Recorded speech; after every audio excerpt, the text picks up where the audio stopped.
I think nostalgia. You're right. Nostalgia is a big part, and also having that possibility. Like I feel like Batman's one of those. If I were going to place money on characters that are still going to be here Odysseus style long after all my stuff's forgotten, I put some money on Batman. Yeah, I would too. Stance. And Batman, Superman, Wonder Woman, like the big three, the Trinity. I hope so. Of DC. For all I know, 200-300 years from now, hopefully not since the advent of video, but who knows? Maybe they'll think we believed in them. They're like, oh yeah, they just have Batman figures because he liked Batman. This was his god. He worshipped it. It could be that all those Greeks were just that was just their heroes, and they had action figures, and that was it. I would love to know that the Greeks actually played with like ceramic versions of Odysseus and all the characters from the Iliad and Paris and all those guys, and like reenacted the Trojan War, and they had like little wooden Trojan horses like they pushed around when they were kids, and they were like collectible, right? And you're like, oh, I got the super rare Achilles, right, with the removable heel. As you got older, you would be searching ancient eBay for that Achilles you had as a child. Sure. $400 for it, even though it was only $2 when you had it. Why did I let my mom throw out my Achilles? There's probably a good short story in that somewhere, I would think. Yeah, you're welcome to it. I would love to read it. I imagine if you go back, they probably had like little, how the action figures a lot of times they'll have like squeeze their legs and their arms move, or they got a little button on them. Mm-hmm. Probably some of those pots and things had some secret, some actions. But yeah, that'd be cool. Yeah, a little custom, like we have the collectible cards, right? You got Pokemon and Digimon and all those things. They had to have like coins, right? That were very rare. Like, did you get the Caesar, with the, his head already cut off or whatever? I don't know. Yeah, I really need to have this whatever, but I can't part with my headless Caesar. Right, exactly. If I had one of the older ones, but this is my version. Hanging on to this.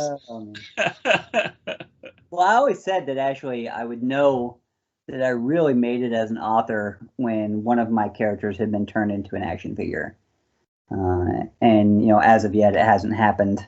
I think in large part because, it has to have a film adaptation in order to justify that kind of marketing. But that's got to be a stepping stone, right? I think if you got like a graphic novel adaptation, you might have at least a shot at an action figure. Yeah, that would be cool. Definitely probably some kind of visual representation. Although I think I had a Harry Potter action figure before they cast Daniel Radcliffe. I can't remember for sure. Okay, interesting. It wasn't an action figure, but it was like a doll that was very, it looked like the character. Right, yeah. Or Funko, get your little Pops guy. Did they have action figures of authors? I had an Edgar Allan Poe at one time. Well, I know with the Funkos, you can get your own Funkos made. So, like a lot of the times, the Funkos that get sold in the store are somebody funded that. That's part of a publicity campaign. Okay. Hey, make sure you offer that, and we'll cover part of the price, so you won't take a loss on it. Just make sure it's there in the store. Nice, yeah. And who knows which is which, because nobody wants to admit that. Yeah, that was my vanity Funko. Right, exactly. I want to be buried with that. Once in a while, when I see a character that's like, who would buy that? No one's buying it. I think that must be the vanity one. Good stuff. Well, I know I've seen author action figure. I know I saw a Stephen King action figure once for sure. But that's the problem. Both, I think, the good thing and the bad thing about maybe being a famous author. It's like when I talked to Hugh Howey, who I would think would be a really famous author. Maybe the problem is I talked to him before the Wool TV show comes out, and he's about to become really through the stratosphere famous. But he was able to walk around, no problem. People didn't necessarily recognize him. He wasn't accosted. He was still going to the store, no problem.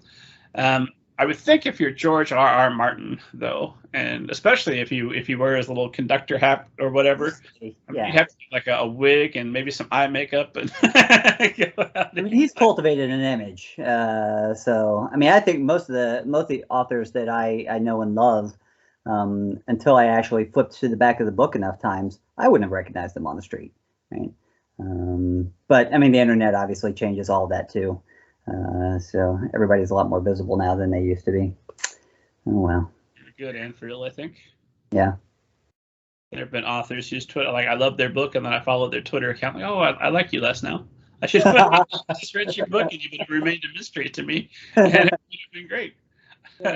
Whereas I know if Roald Dahl came to my house, like first of all, he would leave immediately because it's an interracial family. But even if he stayed past that, he's going to say some really offensive, terrible things, and I'm going to not like him probably by the time we're done. Right. But since that can never happen until the afterlife or whatever, I can go on just imagining he was some nice cartoon version. Ignorance is bliss for sure. Well, I'll tell you what, this has been good enough. Why don't we just call this the start of the show? Okay. That's fine. Yeah. All right, cool. I didn't know. I was waiting for, like the this is blah, blah, blah, and here's your host. So this is, I'm very excited, esteemed audience. Hi.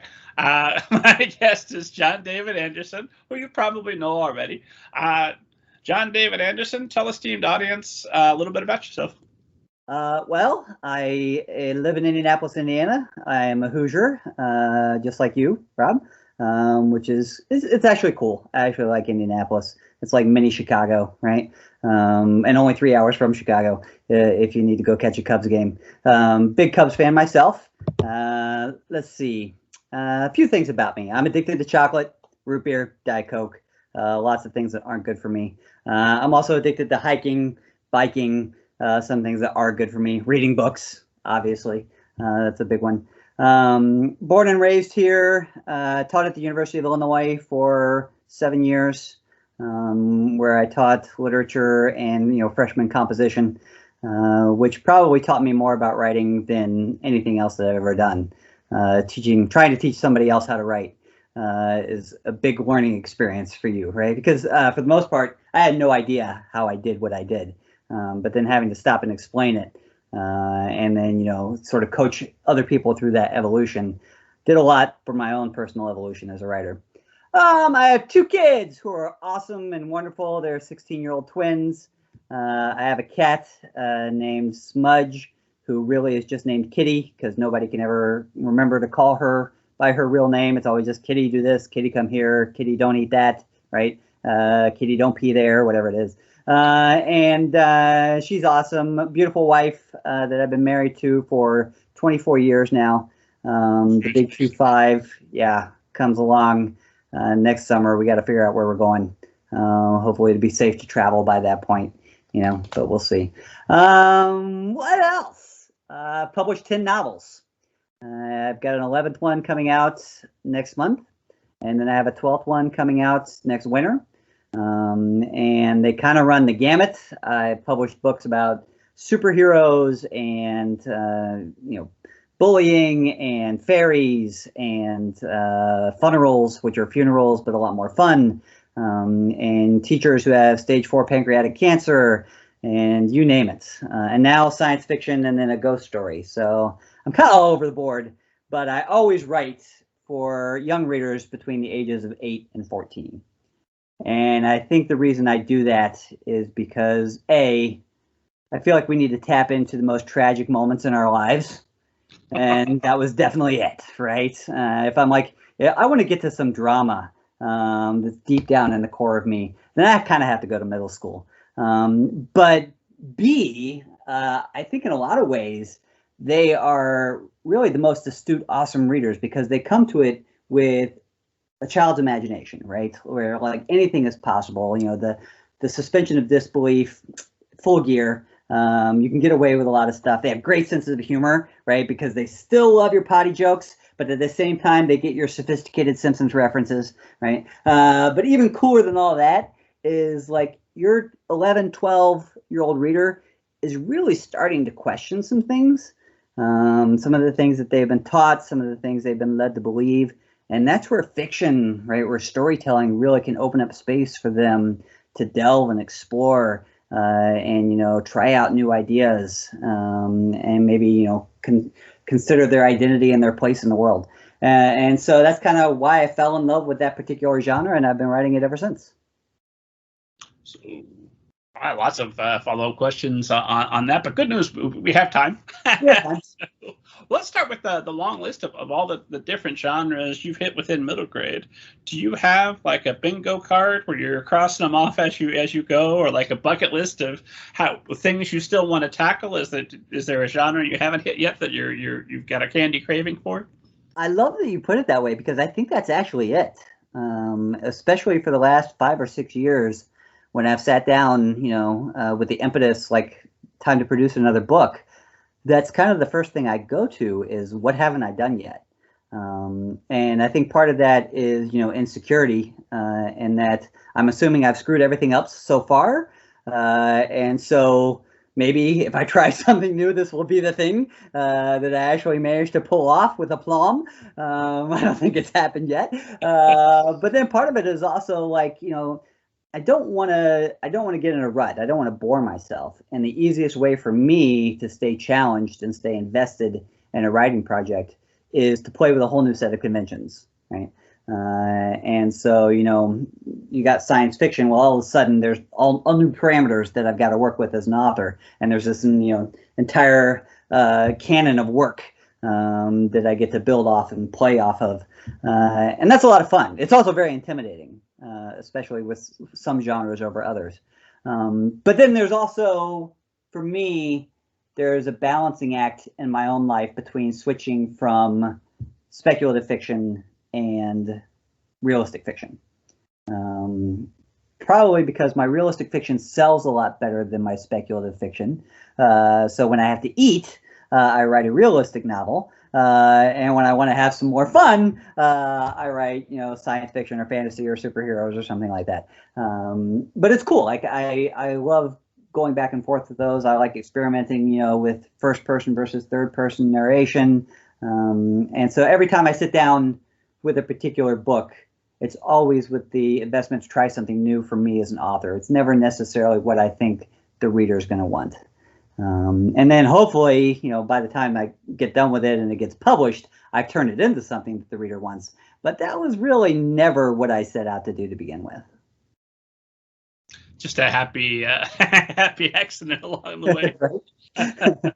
I mean, I do feel like there's enough readers out there that you'll find 3 or 4. They're like, yeah, we really wanted a sports novel about putt-putt. We've been looking for this thing, right? And it's never come to fruition until right now. John David Anderson, thank you very much. Now give me my Achilles action figure.